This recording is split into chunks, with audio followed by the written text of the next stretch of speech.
We're back. We're back. We're back. We are back, guys. As you walk in, please make sure y'all hit that like button. Please make sure y'all hit that subscribe button. And please make sure y'all hit that notification bell on the right hand side. Remember, we do go live each and every Monday, Wednesday, Friday, 6 o'clock Eastern Time. Like always, thank you for tuning in to Cal Culture Radio. Akeem, Jordan. Oh, I see we have a special guest. Jordan, I think you will introduce this special guest. So, guys, what's going on? What's cracking like it? Chilling, chilling, man. Let's go, man. Let's go. Let's get it. But yeah, man, we have a special guest for you guys. Special guest. He's from California. He's a motivational speaker and also a writer. He also has a podcast called Real Recognize Real Podcast. So let me introduce to you for David Spivey Jr., man. How you feeling, man? How are What's you going feeling? on, man? What's going on, fellas? I appreciate the invite, man. It's an honor for me.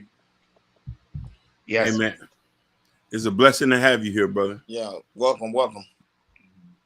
Yeah, so man, yeah, the reason we brought in David here because, like I said, we want to interview him because he is a man who turned his life around, man, and he not just and he's here to not just here, but to tell everybody there's second chances that into life that you can do. He was a former gang member. Now he changed his life around. He's been in prison, but now he's out here. He's doing the work, and trying to make other lives, especially kids' lives, better, and people who's trying to change, from doing good and to do bad and to good, and really want to give and say, hey man, there's things you can do out here other than game violence or being in the game or doing bad things. So man, appreciate you, man. So David, man, tell us about yourself, man. Tell us a little about yourself, brother.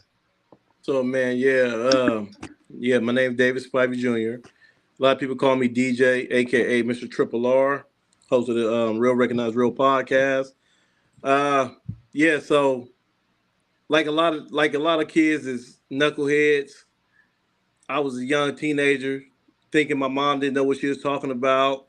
You know what I mean? Figuring that the only way for me to go through life is to figure it out on my own, and which led me to starting to reach out to gang members for advice and for help on things, which led me to become a gang member. So at the age of 17, I was arrested for a murder, first degree murder, attempted murder, conspiracy to commit murder was later add charged on me before I went to trial, and a shooting in the habit of dwelling, and got found guilty of everything except for the attempted murder. Ended up receiving 100 years to life.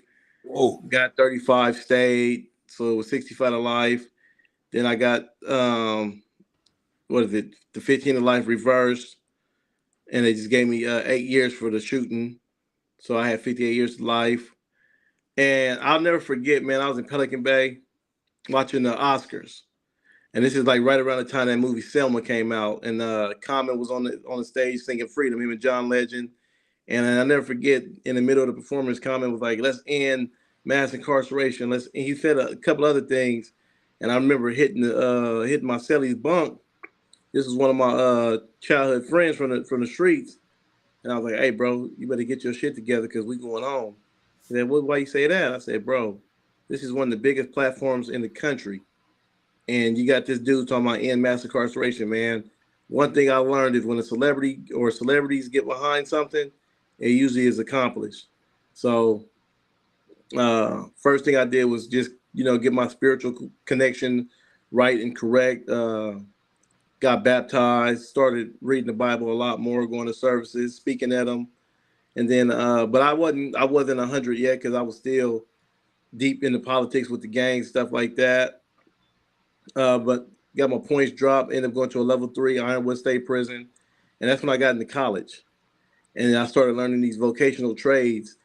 And I was still, it was still hard to shake, which is why I don't condemn gang members, because I understand that the grips that these warped beliefs have on people is amazingly tight. So started just keep programming, going to groups, just staying out of trouble, staying to myself mostly. Then I made the decision. I said, you know what, y'all, I gotta just do this for me. I can't keep risking my freedom for the collective. And some dudes understood, some dudes didn't. I understood. Uh, then Governor Brown started commuting sentences. So I said, you know what, let me take a shot in the dark. I put in for application. Me and this one dude put in for it at the same time. I got the application back. He never got it, and I went through the process, and the governor commuted my sentence from 58 to life to 15 to life. Went to board the first time. They denied me 3 years. They said they felt my gang ties were still a little too strong. But since I was an exceptional case, I only did 18 months of the denial, and the board up on their own called me back, which I got found suitable for. And 120 days later, which was April 21st, 2021, I was released back to society. Wow.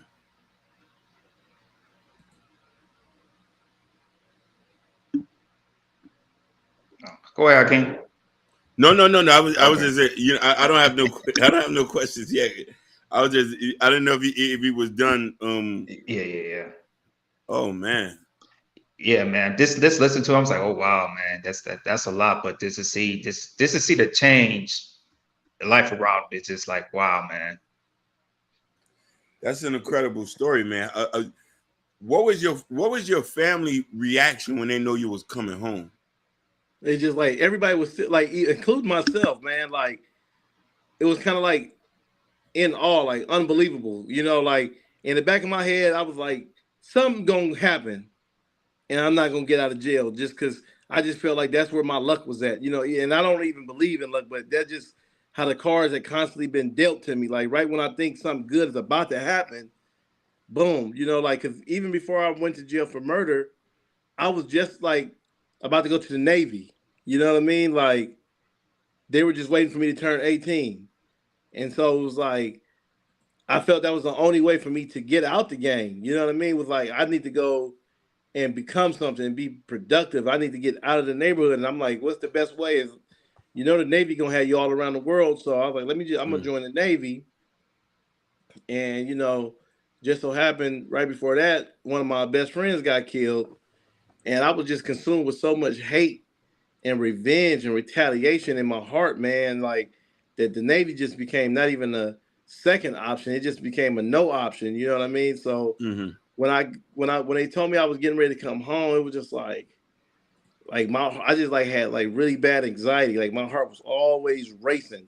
And my family just was like, "Are you sure? Like, what they say? When you get down?" I'm like, "I don't know yet." You like, "Oh, man, you better make sure." And it was just like, but when I called them and said, "Hey, I'll be home Wednesday," they just were like, just overfilled with joy, man. Like all of us was. We just was just like, this part of the journey, bro, is finally over.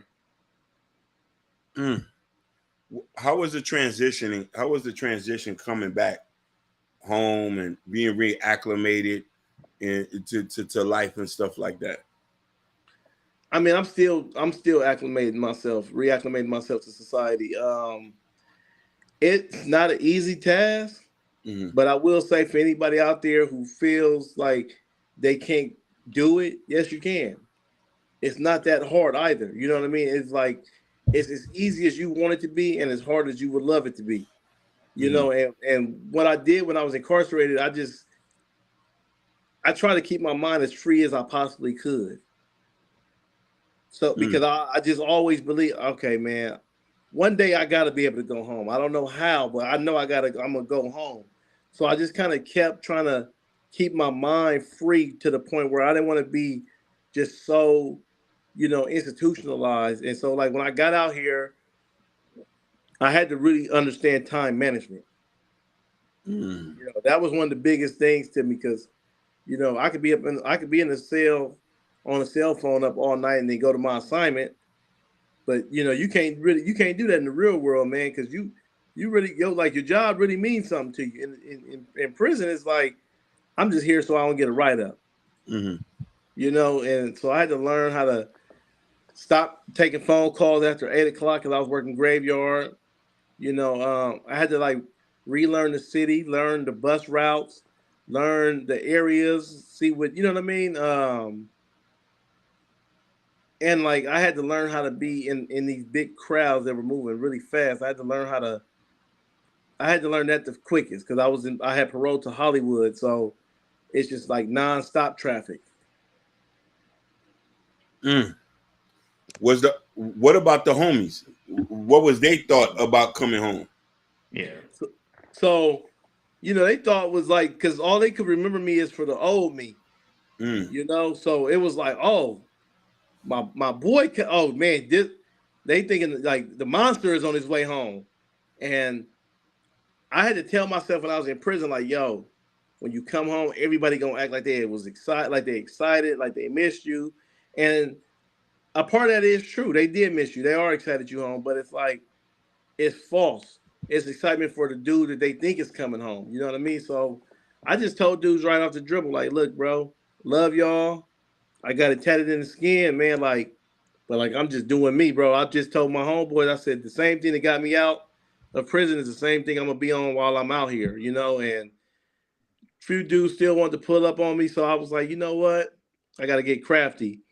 And so I said, look, you can pull up on me, but at the gym, ain't nobody gonna want to work out. So I had only one dude pull up on me, and me and him are really close to this day. He tell me all the time, I helped him transition away from the lifestyle. Okay. Mm. Yeah, I was just going to ask you about that. Like, do some of your homies still respect you of turning your life into a different direction? What you're doing right now? Without a question, man.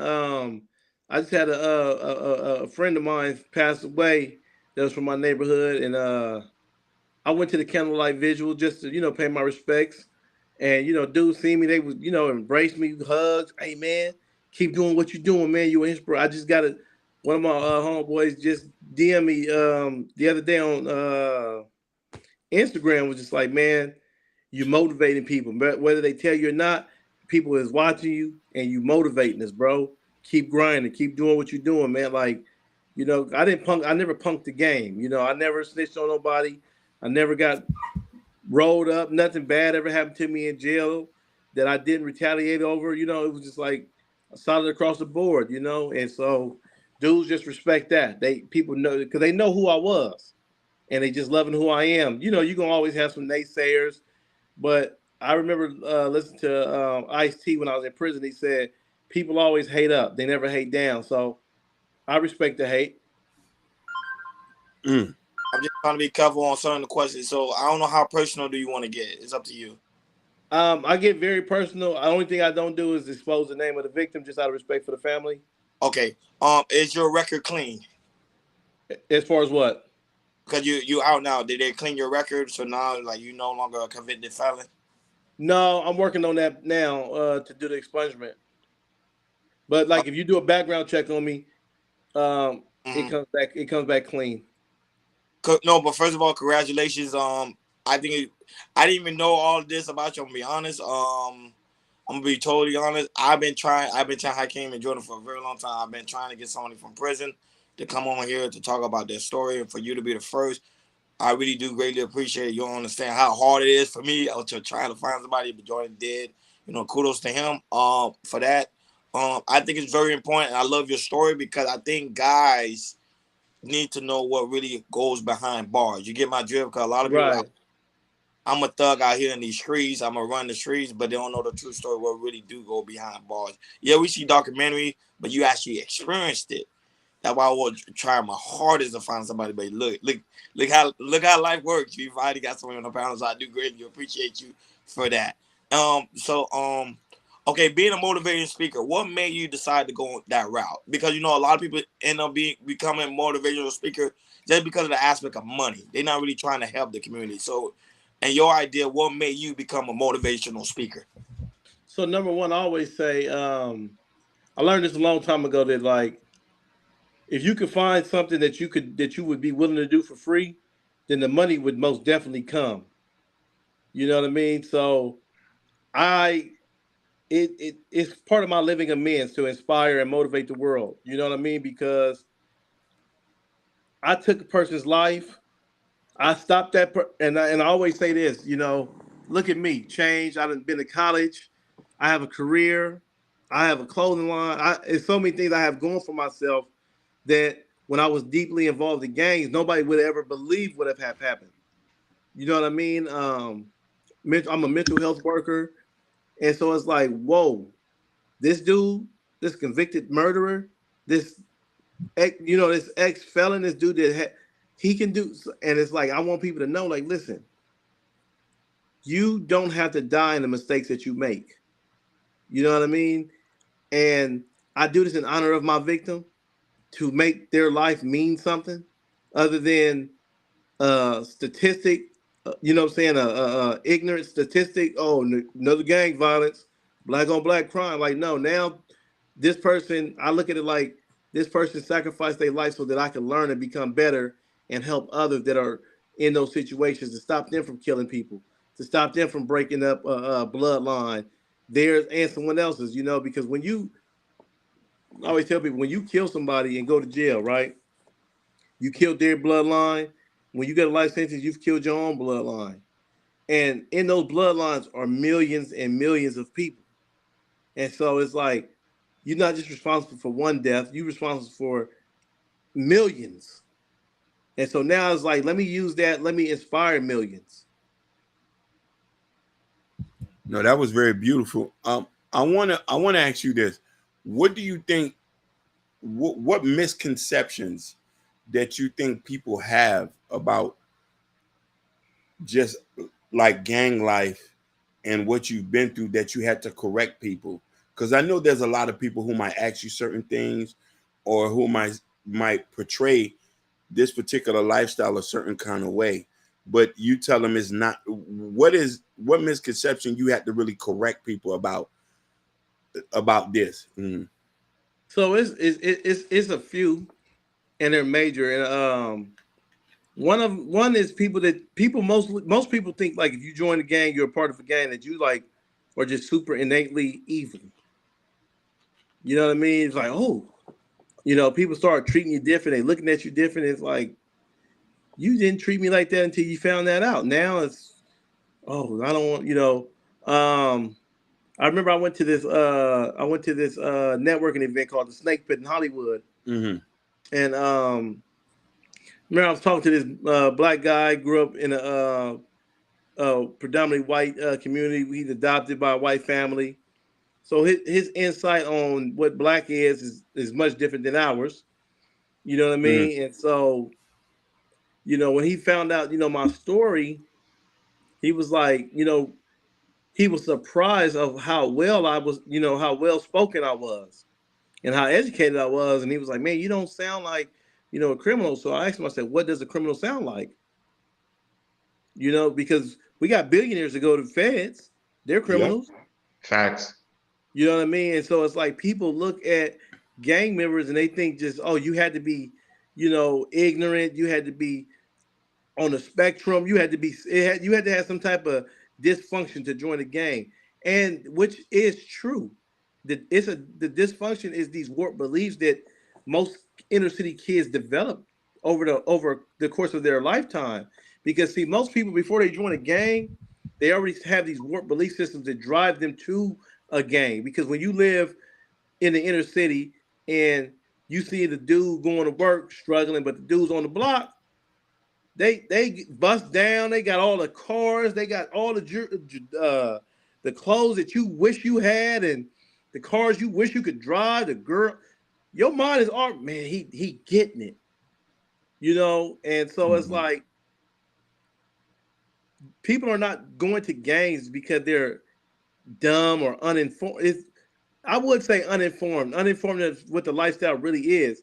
And so I'm just always having to correct people about that. Like, no, you know, I know some gang members that I'm talking about would run circles academically around people who've been on the streets in society their whole lives.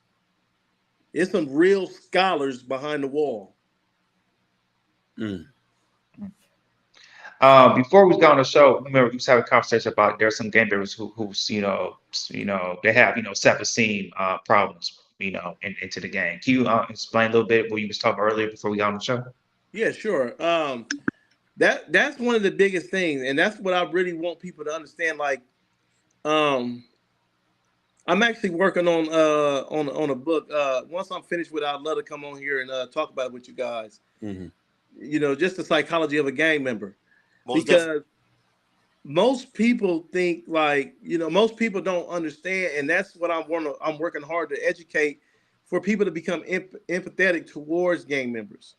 not sympathetic, but empathetic. You know what I mean? Like understand what this person was going to do because, and not to shake things up or anything like that or offend any of your viewers, but when you see mass shootings with Caucasian people, the first thing they do is let's see if it's some mental defects with them, right?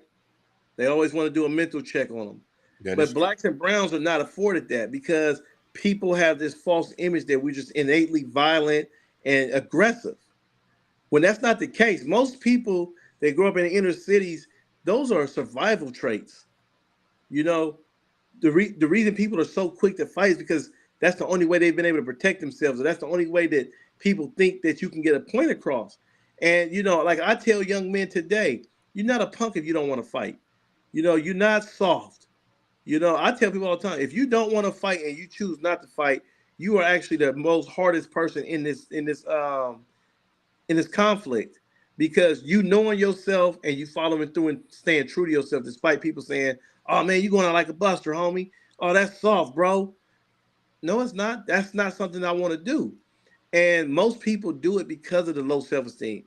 You know what I mean? Anytime you're willing to sacrifice your entire life, your being, for people to like you, that's an extreme case of low self-esteem. It's very severe. And that's what most gang members suffer from. And you ask most gang members, no, I think I'm the shit. Yeah, that's a mask that you're wearing. Yeah, that's your facade. But deep down, you don't feel good about yourself because if you did, you would do you instead of doing them.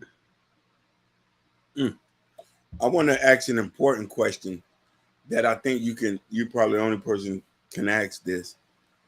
What was the conversation like with a lot of guys that was coming in after you had already been there so much? And I want you to touch on this too, because you know what I mean, because we do have a lot of young viewers. Before you get into this, somebody ask a question for you. It says, please ask David, does he believe that he met other people in prison who he believes can never be let out regardless of what their sentence was? Hell yeah. I met some boogeymen. I know some dudes that I'm like, yo, this person don't never need to be let out. Like, because all they're going to do is hurt somebody. Like, it's dudes in there right now, Brand, that change the last thing on their mind. Like, even if a new law passed that would set them free, they'd be right back on their way to prison, man. So I most definitely know some people like that. That's very honest. And it's just like, it's some people who got out that I was kind of like, whoa, they let him out? Yeah. So I wanted to ask you this, and this is important for the young viewers who want to ask this. What was your reaction since you had already been there for a little minute? Because you kind of like grew up in jail, right? Right. What was your reaction when you seen the influx of young guys coming in and they didn't have a date to come home? What was their reaction? A lot of dudes, and see, this goes back to the low self-esteem, right? A lot of dudes in jail hold other people's opinions, and, the sentiment amongst like older lifers is when you get a life sentence, you should be bitter, angry. You should want to tear the yard up. You know what I mean? So a lot of young dudes, they come in and, they so eager to prove themselves and mark their body up with tattoos. And I always try to snatch up a youngster or two if I can. You know what I'm saying? And I know how to catch them. Y'all, you got to always catch them. But one thing when it comes to the youngsters, and I now as a mature person, you know what I'm saying? That's my little fly way of saying older dude. Yeah. You know what I'm saying? We try to stay as young as we possibly can for as long as we can. And so, I always try to catch them by themselves because I understand that now. Like, I respect the fact that people don't want you to put them on blast in front of their friends, in front of, their peers. They want to be by themselves. So that's the only way you can get the true identity of a person is just pulling up on them by themselves. You know what I mean? Because that's just like if I walk up on all three of y'all at the same time, I'm like, do you want Jesus Christ as your Lord and Savior? Like, you what the hell? But if I catch you by yourself and I do a little bit more tactful, I may be able to get a couple of minutes of your time. I might not be able to get you to change right then and there, but I gave you some seeds to later on grow and replenish your body with. Definitely. So I just was like, it just confirmed to me what I knew. The youth are just misled in this country. You know what I mean? Was some of them? Did you met any of them who mentally couldn't handle that there was no date coming home? I met some dudes. Yeah, the gangster the gangster was broken out of them with all that time. A lot of dudes started becoming drug heads, and with the drugs, it really makes them even weaker. And so now it's like dudes that that would fight at the drop of a hat, they getting slapped, they getting punked. People ain't taking them serious. You know what I mean? Like, I remember when I first went to prison, this dude got 123 years of life. He hung himself. Wow. Whoa. Couldn't handle it. Wow. He hung himself. As many dudes that kill themselves, dudes become, mentally unstable. And it's just like to overcome incarceration, man, you have to have a great deal of mental strength. Because I remember watching the news and people going crazy because they were quarantined during COVID. And I'm like, we've been quarantined for over a decade now. Mm-hmm. And it's just you gotta have that mental prowess to tell yourself this too shall pass. Like that's something you have to make your decision every day that you're gonna go home. Because at any given moment, man, you could just say F it and throw it all away. Okay. I have one question. Go ahead, Ronnie. No, I just want to ask him a question. If you could put a number, how many people you think in jail didn't have fathers in their lives? If you could put a number, the men. I would say issue. No, I won't say that's the issue. Okay, your facial expression says it all. Go ahead, Jordan. Yeah, I was going to ask you if there's maybe somebody that you knew personally, maybe a friend or somebody in the hoodie that you had changed that person's life around in a 180. That you have maybe have a story or something like that. Man, I got many people like that, bro. Once I began to change, man, I just dedicated my life to it. You know what I mean? Like anybody, it got to the point, man, when I was in prison, I was doing some very unheard of things on the GP yard. You know what I mean? Like I got Southsiders, which are, the SAs. I'm calling dudes by their real name on the yard. This dude is the shot caller, and I'm calling him by his real name. You know what I mean? It might be his last name, it might be whatever it is, but I created that cult. Dudes just thought, hey, what? And it's like, damn, dudes ain't saying that's Creeper or that's Killer D. They dudes are like, oh, hey, Brian, hey, check it out. Hey, what's going on, Matthews? Hey, what? You know what I mean? Like, oh, I got OG Crips and Bloods. Respectfully calling each other by their first names and things of that nature, man. So it's just like it was such a blessing, bro. So I got a buddy right now. He's still currently incarcerated. Darnell White, man, free Darnell White. You know what I'm saying, to his backwards. And this dude's a blood. He's a former blood. And like just the continuous counseling with him and mentoring him, man, this dude was able to break free of his gang ties, his criminality. He was able to shut that down, become very pro-social. Like he's getting ready for board and stuff now, like and the dude just, when I talk to him, it's just such a blessing. Is it true a lot of people join religion to get out of prison early, or that's a false statement? Yeah, that's a false statement because you can't become a Christian or a Muslim and they just cut your sentence. You know what I mean? But a lot of people, um, I always say this, right? If you ever read the Bible Mm. or any spiritual book, it's about freedom. That's what it's all about. It's about freedom. And like you read the Bible, it makes so much sense that many dudes would turn to the Bible while incarcerated because an incarcerated man wrote 3/4 of the New Testament. You know what I mean? And in the Old Testament, so many people were in bondage. Facts. Bondage is bondage. No matter if it's self-inflicted or somebody else captured you and put you in bondage. Bondage is bondage. So who better to relate to people in bondage, someone who was incarcerated, than prisoners? The Bible speaks about second chances. The Quran speaks about God's mercy and grace. Who would want that more than somebody who is incarcerated, somebody who now is understanding like, yo, I screwed up my life and I've screwed up a lot of other people's lives. And like, so when everybody turns to religion, you should be happy that people are turning to something productive rather than counterproductive, because we can all be turning to drugs. We can all be turning to deeper gang involvement. So that's false. You preaching.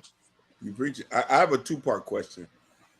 Do you ever think that you suffer from PTSD since your whole life? And have you ever, since you've been out, have you been to therapy?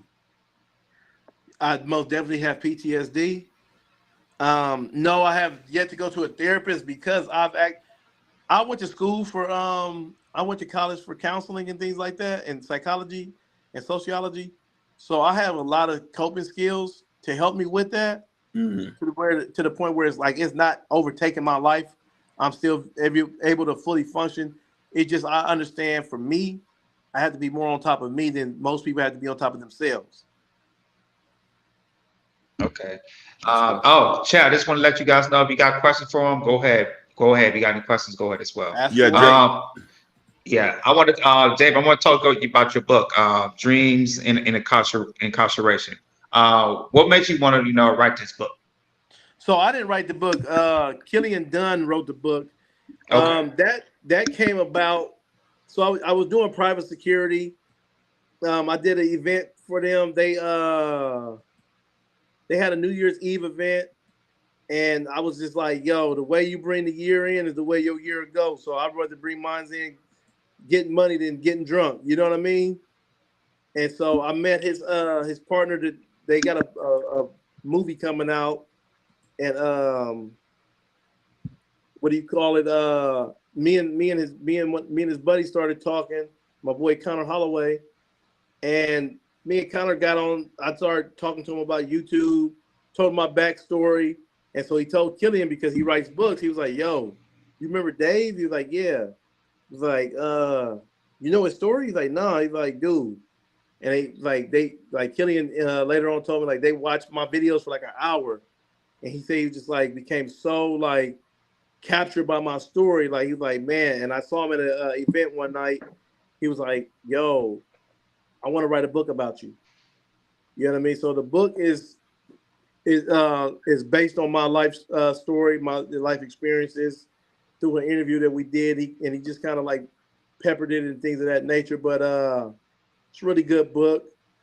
There's lessons in it, so that's how I got into that. That's how that came about. Yeah. Hey, I want to say, shout out to Connor, and shout out to Killian, because this is how I got to you, David. It's because these two. I met them at an event. Connor, he was the first person I met. He got me all around, and that's how I met Killian. We talked a little bit, and then that's how your name popped up, David. So yeah, shout out to them. Dave is a deep brother. I want to ask him because I know you're on social media now, so you're a motivational speaker and also a very influencer now. What do you think about when you hear guys on social media that's capping that, oh, they went to jail, or they have quote unquote jail life experience? Like, do you kind of see that they be capping, or do you kind of see like, oh, I can't kind of correlate to this story? Can you kind of see the both, or like both sides? Yeah, I definitely see both sides of it. Like for me, I can't be a character. I can just be me. But I do understand dudes that put the character on, put a little extra sauce on the burger.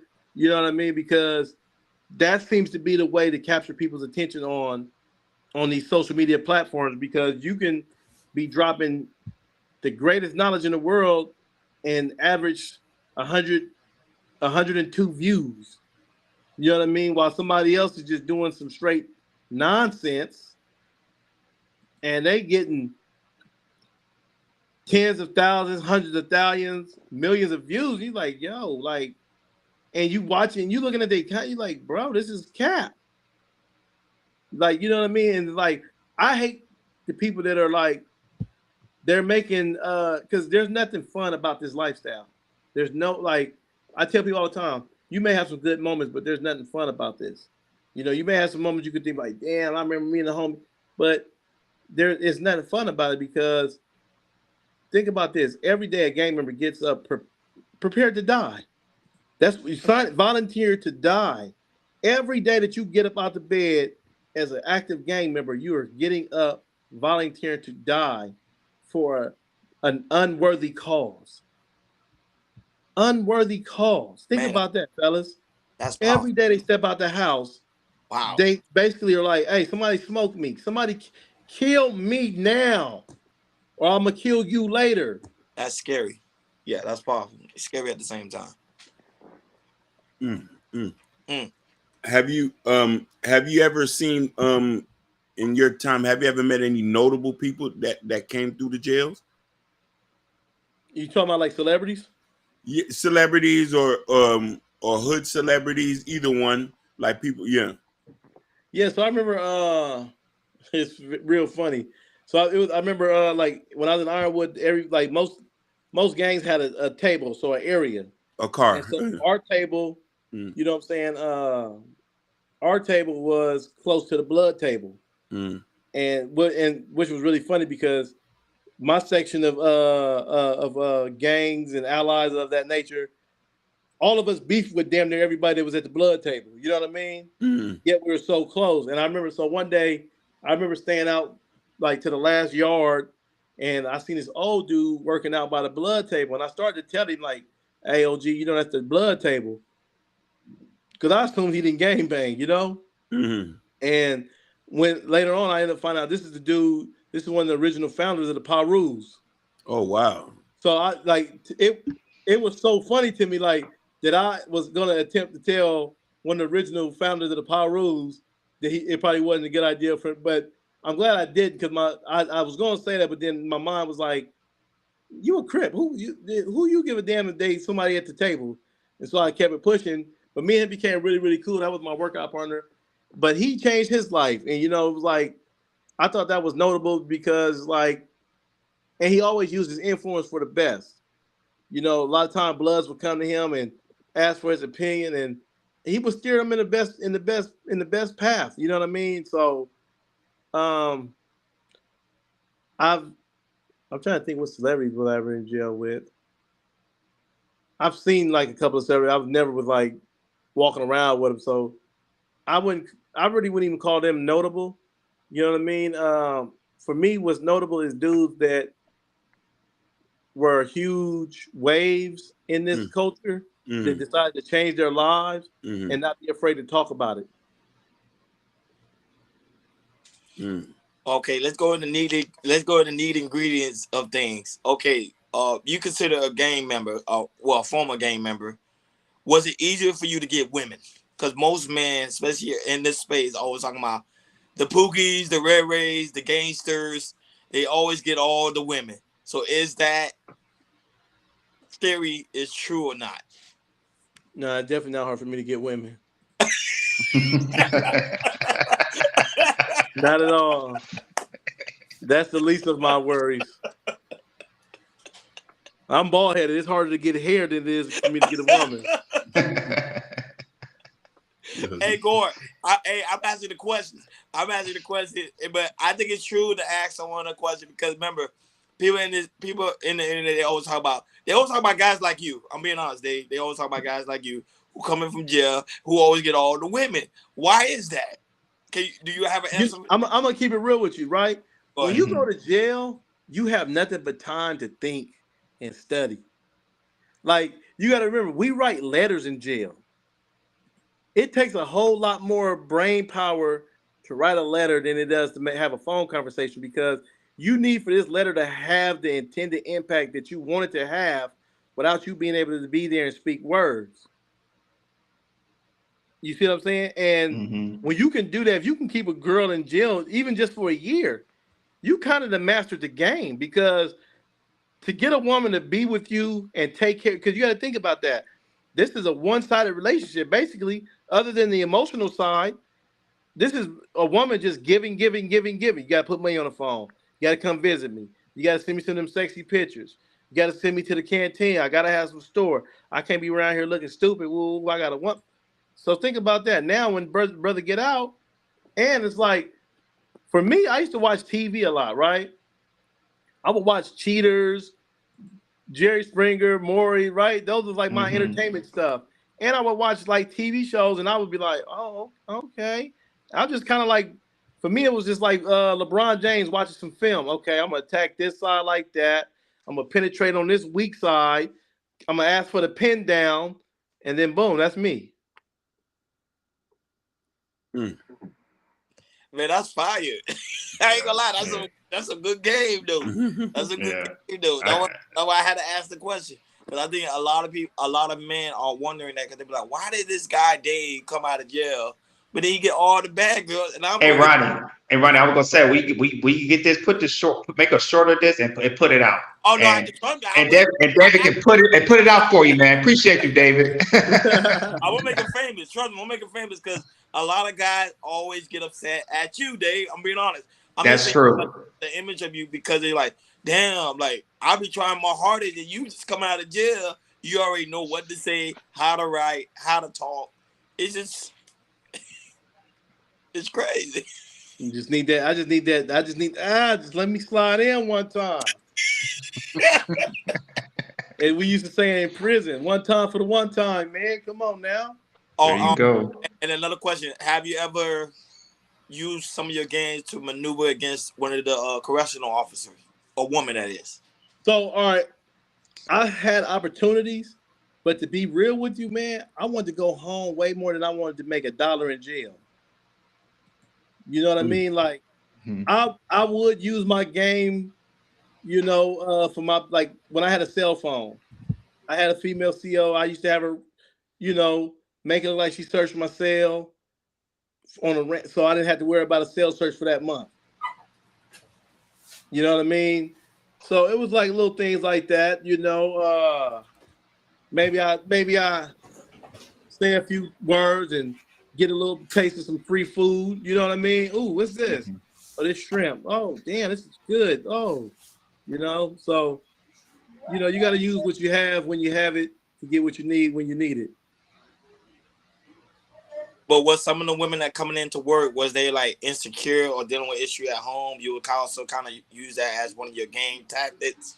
That you like, oh, like, hey, baby, tell me what's going on, because you know you have a lot of free time because you pretty much in the cell the whole time. So I'm just trying to figure out your game while you was in the cell. So just for the audience. Yeah, no, it's just, I mean, it's a lot of insecure women that work inside the correctional facilities. You know, I'll never forget when I heard Lil Boosie that I'm coming home. And he said, I used to have super, what did he say? I had super hood women that was good to me. Then they got bad built women looking good to me. You know what I mean? Like, it's a lot of bad built women that work up in the prisons, and who don't want to compliment? Ooh, you coming up in here smelling good? You know, they might say, I wish my husband would, like, look, man, everybody can't be smart. You feel me? Some people just destined to be stupid. I smell it. I like it. Like, I remember I told the CEO one time, I like when she had her hair, when she had highlights, no cap. She came the next day with highlights in her hair. Wow, this spinning game like that. That's okay. This spinning game, just give a game to a CEO. They'll just go out there and say, if your hair look nice or you like them in braids, they'll come up with braids, huh? Look, American Negro said that's good game. I told you I'm gonna make you famous. Trust me, I'm gonna make you famous. I'm gonna make you Mhm. famous. But go ahead, Jordan. I think Hakeem stepped away a little bit. Go ahead. Yeah, how was like I said, being in like in the jail and the prison, you know, people want to know how what the food is. You know, it's the food, you know, like basically your guys cook like Trash. there you go. In the words of Bubba Dub, trash. He said trash. But you can't say trash, but you gotta say like you gotta describe the food. Like, oh, was it like ham and cheese sandwich, steak? Nah, you know what? Like, nah, shit. We wish we had ham and cheese and sandwiches and steak. Nah, like you every now and again you get you some good meals like holiday feeding usually be pretty good, you know what I mean? Hmm. Uh Mostly everybody love the hamburgers. You know, when they do the cheeseburgers and stuff like that, they give you the cheese, give you a little BS patty, but they had a little hot water thing in there, so you know, you put your cheese on the burger and let the hot water sit on so it melts. Now you got Hmm. you a nice hot cheeseburger. Um, but in prison, it's all about canteen, man. You gotta have you a nice array of store. You know what I'm saying? Like one of my best dishes that I ever made was some gumbo. What That was was in fire. it, man? What was in it? What's in it? All right, so I had we had a lot of summer sausages. Pause. Uh, had a lot of those. Hmm. Cut them up. I boiled them with the gumbo seasoning. Then I put mackerel in there because they got these fillet of mackerel that kind of taste like chicken. So Hmm. I had them in there, put them in there whole. I've used Chilorio's shredded chicken, Hmm. oysters. It was very, very meaty though, man. It was gas, bro. Like every bite was flavorful. Every bite was hearty. I don't know if you saw did you see the article recently came out about Tory Lanez? How right now he's in I think one of the toughest prisons. Right now they put him in one of the toughest prison. However, he is isolated, but right now he's dealing with a hard, difficult time mentally. I don't know if you read the article on that. And No, but I knew it was coming because you got to think, right? uh, This is a multi-million-dollar man. This is a dude who is, when he was on the streets, could call and get anything delivered or set up and go wherever he wanted, whenever he wanted to go. He could. This is a dude, you know, that can say, "I want to go to the Bahamas." He go to the Bahamas on Friday, and on Saturday it's some cracking in Jamaica, and he goes there, and then he might go to Vegas for like, and now it's like get in the room, boom, the doors ain't no. See, I don't care if you Tory Lane, so it only makes sense. Just and not just the fact that he's a millionaire, but it's the fact that when you haven't gone through the conditions of incarceration, man, incarceration is something that's very, very crushing on the mental. So it makes sense. and how long is he gonna be like that? If if you could get a time estimate to Tory Lanez, because he only there for how many years? 10 years, correct? 10 years. Yeah, 10 years, correct. So he's not gonna do the whole 10 because he more than likely got 10 with 85. So he's gonna probably do like 7 and some change. And he could lower that as well by going to college, going to self-help classes, things like that, and completing vocational classes. He could trim time off with an AA degree. I think they were taking off a whole year. So if he can go get an AA degree, he can get a year plus all the 21 day credits for the units that he's taking. So he can definitely shorten that time. I got a question for you. How proud it is of your family seeing you do what you're doing, you know, changing your life around. Man, my family is ecstatic, man. My my great aunt, just told me not too long ago. She said, "David, I want you to know the family is extremely proud of you." And that's all I wanted to do, man. Because my mom died a month into my prison sentence. My Wow. brother died the next year, so I'm just trying to make them proud, make my family proud, Sorry to and hear. honor the life of my victim. That's really Wow. that's beautiful. You almost brought tears to my eyes. That's beautiful. I ain't gonna lie. That's deep. what do you what kind of message do you think that first off, let me ask you this. Have you ever felt like you was almost about to relapse into a situation? Oh yeah, man. Yo, and I'm putting this name out there. I don't care. I was working at Caltrans, man. That's California Department of Transportation. And that job, bro, was hell. That job felt like I was back in prison, bro. Like once those people found out that I was just had got out of prison and everything like that, man, I was getting sneak dissed at safety meetings. We work on the freeway, and in the middle of a safety meeting, you got supervisors talking about, oh, this isn't Pelican Bay. And so there's a few times, like I remember one time, dudes made up a rule. Oh man, he's lazy. I knew who it was. It was a couple of these little brown nosers. And so I got so pissed off. I was like, yo, whoever in this work van got a problem with me, don't go to the supervisors. Just tell me where you want to meet at after work. You know what I'm saying? Because I still had that aggressive mentality. Yeah. You know what I mean? It was like I had to tell myself, I said, David, we've worked way too. I can't go back to jail. And hey man, what you at? What? Oh, I got into a fight with a coworker. For what? What happened? He tried to swing on you? No, he was spreading the rumor I was lazy. What? Are you what? Man. I didn't want to go out like no sucker, so I had to humble myself, man. Mm. No, that's that's really good. That's rich. That's really good. And I mean that, David, for you, because I know you surround yourself with a lot of men, especially around your city. Do you see a lot of men going through a lot of pain, like suffering from a lot of pain? Yeah, it's you know what? I got a buddy of mine, and I know he's going through it mentally right now.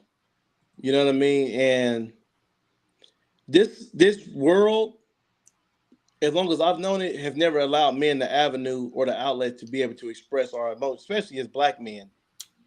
We are one of the most miseducated and misinformed group of people. I'm not even talking about the whole black race. I'm just talking about black men from the inner city.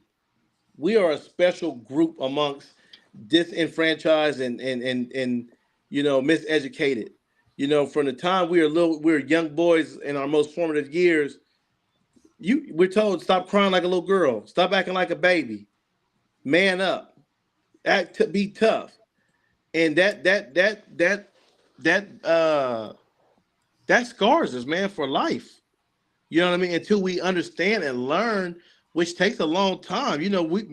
Black men are worse than seeing a wild baby deer to get them to come here and see that, hey, it's okay over here. It's all right. So I see a lot of black men that are hurt, that, we call me and they might not say nothing, but like I said, because I went to school and I used to teach, effective and active listening skills.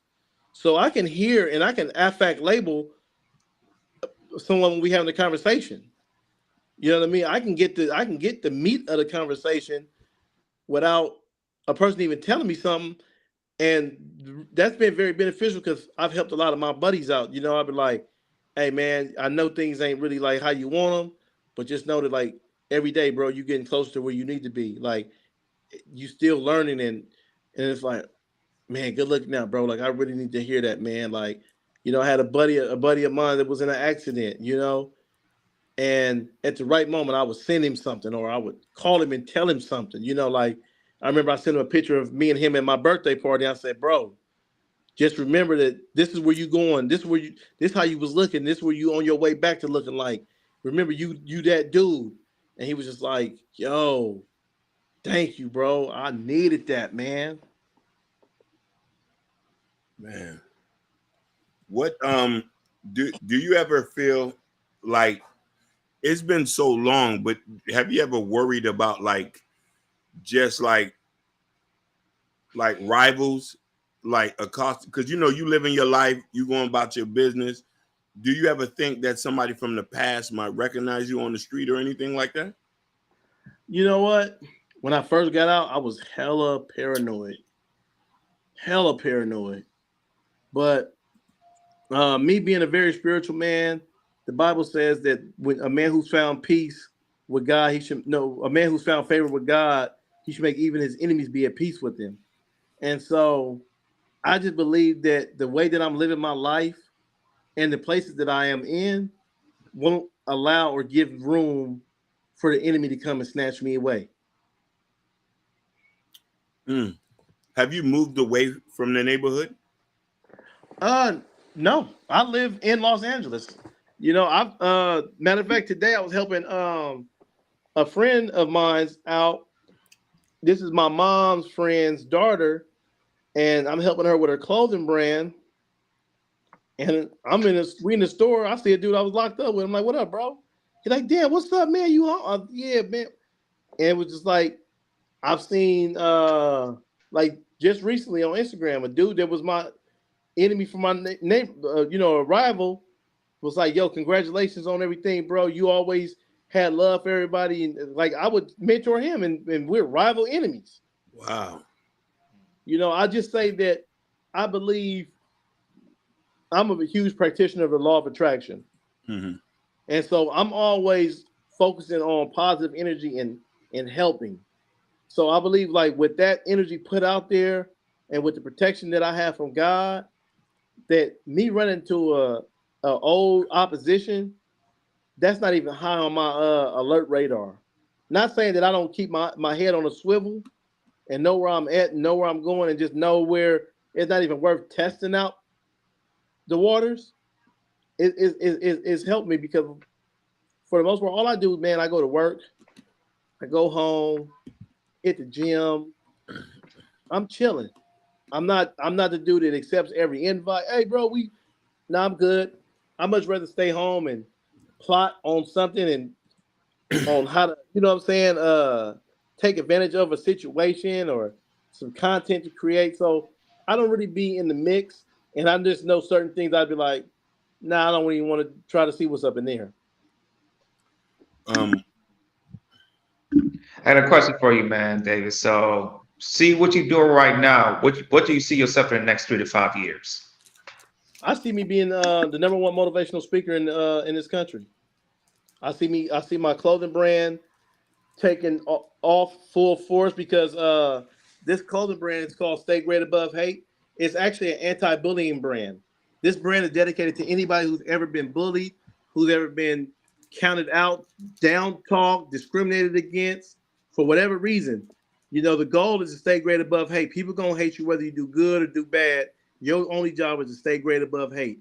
And so I just see me having a really, really popular this lifestyle brand of mine. I see that just being huge, and me just traveling the country, man, motivating, inspiring, and changing the world one person at a time, selling out arenas.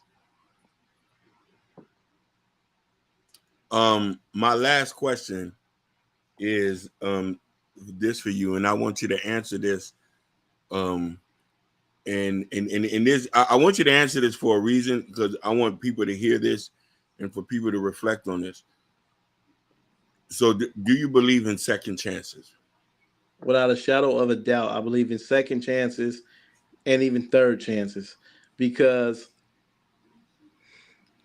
if we held everybody to the standard of their most recent mistake or their biggest mistake, Mm-hmm. there would be no room for anybody to be great.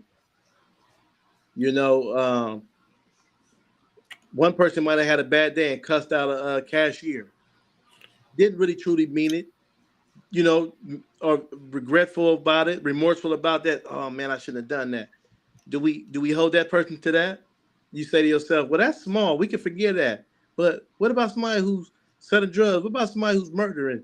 What about somebody who's robbing people? Okay.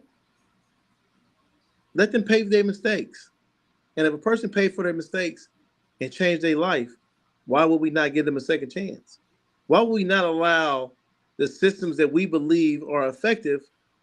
Like you look at California, for a lifer to get out of prison, man, it's easier to get a dead person to win an all-you-can-eat contest than it is to get a lifer out of California prisons.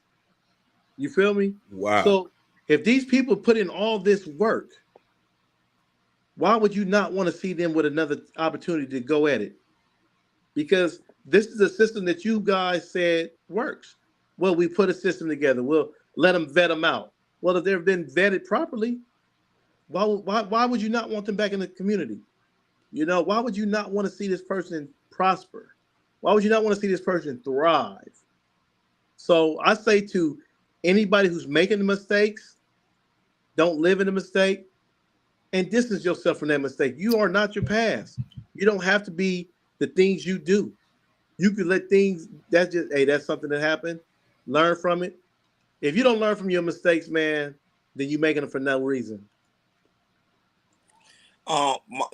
This is my final question. My final question is, if you had the choice to do it all over again, will you do it all over again?